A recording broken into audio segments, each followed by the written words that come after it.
안녕하세요. 세계 2위 밀 생산국인 인도마저 밀 수출 금지를 발표했습니다. 이유는 폭염 때문이다. 그래서 밀 생산량이 감소해서 수출을 못하겠다. 이렇게 말을 하는데요. 세계적으로도 밀 생산량이 올해 4.4% 감소 전망입니다. 러시아랑 우크라이나가 밀 수출량 25%를 차지하는데 수출을 못하게 됨으로 인해서 밀 가격이 폭등하기 시작한 거죠. 그러다 보니까 자국 내에서도 밀 가격이 폭등하기 시작하는 거고, 수출을 계속 유지하게 되면은 자국 내에서도 밀가루가 부족해지기 때문에 가격이 올라가면서 힘들어지겠죠. 수출을 못하게 하면은 자국 내에서 다 소비를 시켜야 되니까 공급이 늘어남으로 인해서 가격을 잡을 수 있지 않을까. 결국은 인플레랑도 연관이 있다. 이렇게 볼 수 있습니다. 밀 수출 순위를 보면요, 러시아, 미국, 캐나다, 프랑스, 호주 이런 나라들이 밀 수출량적으로는 압도적입니다. 인도가 생산량 세계 2위지만 인도 인구가 14억이 넘기 때문에 수출량 자체는 그렇게 많지 않다라는 거죠. 그래서 세계에 엄청난 충격을 주는 시그널은 아니라고 봐요. 하지만 인도가 이렇게 하는 배경은 앞으로 식량 전쟁을 촉발할 가능성이 있다.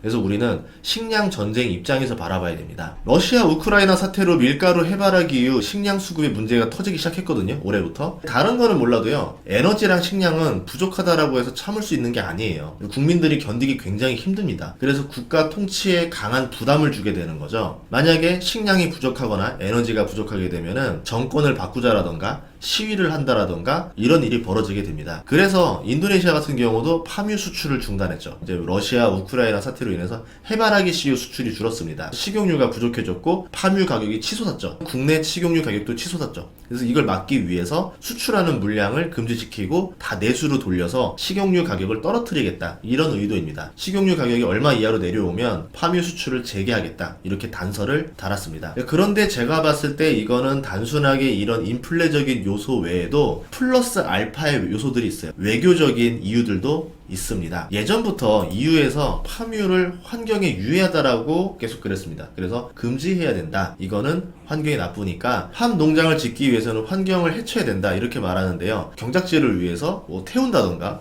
보호해야 되는 동물들이 멸종된다던가 이런 부작용들이 있다. 그래서 이건 나쁜 거다, 이렇게 말을 하는데, 반대에서는 이런 말도 해요. 팜 식물이 이산화탄소를 흡수하고요, 산소를 만들기 때문에 친환경이다. 그리고 바이오 디젤 혼합 의무 비율을 넣기 싫은 글로벌 정유사들이 로비를 해서 이런 의견들을 제시하고 있는 거다, 이렇게 보는 시각들도 있습니다. 그래서 2019년에 EU에 무역 보복을 했던 전례가 있었거든요. 이번 파뮤 금지도 내수 물가 안정도 할 겸 EU에다가 파뮤에 대한 중요성을 알려줄 겸 겸사겸사한 행동일 수도 있다, 이렇게 볼 수도 있다라는 거죠. 하지만 가장 피해를 보는 나라는 인도예요. 인도가 파뮤를 가장 많이 수입하는 국가입니다. 그 다음이 파키스탄이에요. 그러면 인도는 파뮤를 어디서 구해야 될까요? 파뮤 생산은 인도네시아랑 말레이시아 둘밖에 안 한다, 이렇게 볼 수 있는데요. 그러면 인도는 말레이시아에서 파뮤를 구해야 됩니다. 파뮤의 가치가 얼마나 올랐냐면 한국산 경전투기 18대 중에서 절반을 파뮤로 받기로 했다. 이게 어제 나온 뉴스인데 물론 사실 무근으로 떴어요. 하지만 가장 저렴한 식용유인 파뮤가 이제는 전투기와 바꿀 수 있다라는 설이 돌 정도로 그만큼 지금 파뮤가 귀해졌다, 볼 수 있습니다. 실제로 이란이라던가 다른 나라들 같은 경우 보면은 말레이시아에다가 파뮤랑 자기네 물건을 교환하자라는 물물 교환 제의가 이뤄지고 있습니다. 아무래도 인플레이션이 심각해지다 보니까 이렇게 물물 교환으로 가는 방식을 선택하게 되는 거죠. 제가 왜 이런 얘기를 했냐면은 이 경전투기 이야기가 인도를 자극했을 가능성이 굉장히 높다라는 겁니다. 인도 전투기 테자스라는 게 있어요. 이게 말레이 공군 전투기로 선정될 가능성이 유력했었는데, 한국이 파뮤로 받고 전투기를 제공하겠다라는 뉴스가 사실은 아니라고 했지만 인도 입장에서는 굉장히 불편하게 만든 거죠. 더구나 인도 같은 경우는 인도네시아에서 공급받는 파뮤 물량 30%를 말레이시아로 전환해 주기로 했습니다. 이 소식은 인도를 충분히 자극할 만한 거죠. 굉장히 기분이 나빠진 거예요. 그래서인지 다음날 인도가 밀 수출 금지 발표를 했죠. 정부가 수출을 통제하겠다, 그리고 국가가 요청했을 경우에는 협상을 하겠다, 이렇게 말을 합니다.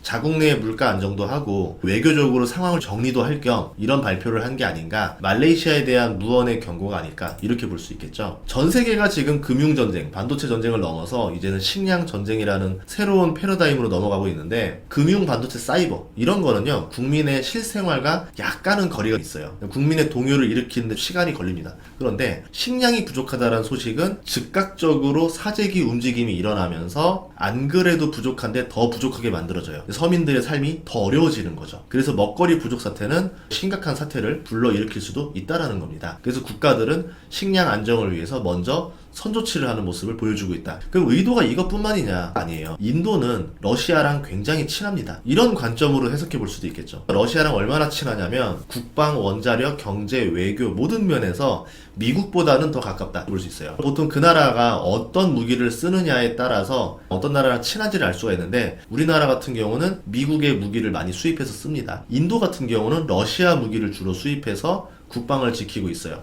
그렇다는 얘기는 러시아를 더 우방이다 생각한다 볼 수 있겠죠. 그리고 이제 인도 내에서도 원자력 발전소들이 있는데 거의 다 러시아 겁니다. 그러니까 러시아에게 굉장히 많은 의지를 하고 있다. 쿼드 국가 중에서 유일하게 인도만 지금 러시아를 제재하지 않는 이유도 인도가 달러가 예전에 없었을 때 국제 무역을 제대로 못했던 시절이 있었어요. 그때 소련이 인도를 도와줍니다. 그냥 인도 통화인 루피아로 소련과 거래를 하게 해줬어요. 한창 인도랑 파키스탄이 마찰이 있었습니다. 그때 미국이 파키스탄 편을 들어줬고 소련은 인도 편을 들어줬습니다. 유엔 안보리 때도 종종 소련이 인도 편을 들어줬었죠. 그렇기 때문에 인도랑 러시아가 친할 수밖에 없다. 인도는 지리상으로도 굉장히 중요한 곳인데요. 왼쪽에 석유 산유국이 모인 중동과 소비국이 모인 아시아 중간에 있습니다. 여기를 끊어버리게 되면은 중동은 가난해지고 아시아는 에너지 부족을 겪겠죠. 러시아 입장에서도 미국과 패권 싸움을 한다라고 보면은 인도는 굉장히 중요한 자리다, 이렇게 볼 수 있습니다. 그러면 이 식량 전쟁에서 누가 유리할지 생각해 보도록 합시다. 러시아의 기온 상승 속도가 세계 평균보다 2배가 더 빠릅니다. 러시아는 위도상 매우 추운 나라죠. 근데 이런 나라가 빠르게 따뜻해지면 어떤 일이 벌어질까요? 해외 기상 전문가의 뉴스가 있었는데요. 시베리아 벌판이 대부분인 러시아는 영토 중에 65%가 영구 동토층이에요. 여기가 녹으면서 이제 농지로 전환이 가능해진다, 이렇게 보고 있는데 2080년에 이르면 시베리아 절반이 농지가 될 수 있다. 그리고 지금도 농지가 점점 넓어지고 있다, 이렇게 말을 하고 있어요. 다른 국가들은 이상기후로 점점 식량이 줄어들고 있는데 폭염, 홍수, 가뭄 이런 것 때문에 식량도 줄어들고 석탄 생산도 감소하고 있는 것을 보여주고 있죠. 러시아 같은 경우는 지금 화면에서 보다시피 영구 동토층이 녹아가면서 식량 생산이 더 늘어날 수 있는 국가가 되는 겁니다. 그러면 러시아가 이번에는 아니겠지만 나중에 한 번 더 장기적으로 전쟁을 꿈꾼다라고 하면은 식량 전쟁이 될 가능성이 높다라는 거죠. 영구 동토층이 녹으면은 부작용도 있습니다. 집안이 무너져요. 그래서 원유 생산이 줄어들어요. 그러니까 러시아도 영구 동토층 위에 원유 생산 시설들이 있기 때문에 원유 쪽에서는 피해를 보게 됩니다. 그리고 그 틈으로 메탄이 뿜어져 나옵니다. 그러니까 지구 온난화가 속화가 되겠죠. 이런 관점으로 볼 때 30년 뒤에는 지금처럼 풍요로운 세계가 아니라 먹거리로, 지구온난화로 서로 편을 먹고 싸우는 세상이 될 가능성도 있다, 이렇게 볼 수 있어요. 그래서 단순히 식량을 수출 금지한다라는 뉴스를 주가만 연결하기보다는 큰 흐름을 봤을 때 과거에는 우리가 식량 수출 금지라는 엄두도 못 냈던 단어들이 이제는 한 달 단위로 나오는 것들을 보면서 전쟁의 패러다임이 식량 전쟁으로도 넘어갈 수 있는 모습을 보게 된 겁니다. 인플레 전쟁으로 볼 수도 있겠죠. 현재 미국은 인플레를 대응하지 못해서 데미지를 계속 먹고 있는 상황인데, 중국 봉쇄로 공급난 있었죠. 러시아로 인해서 식량난 있죠. 산유국 통제를 못하고 있어서 에너지난 있죠. 코로나로 인해서 인력난이 벌어지고 있죠. 다 인플레랑 문제가 연관이 나옵니다. 반면에 러시아는 인플레를 잡았어요. 전쟁 전에 기준금리가 9.5%였었는데 전쟁 발발 직후에 20%까지 끌어올립니다. 이번에 4%를 내려요. 그리고 조만간 다시 4%를 또 내린다고 합니다.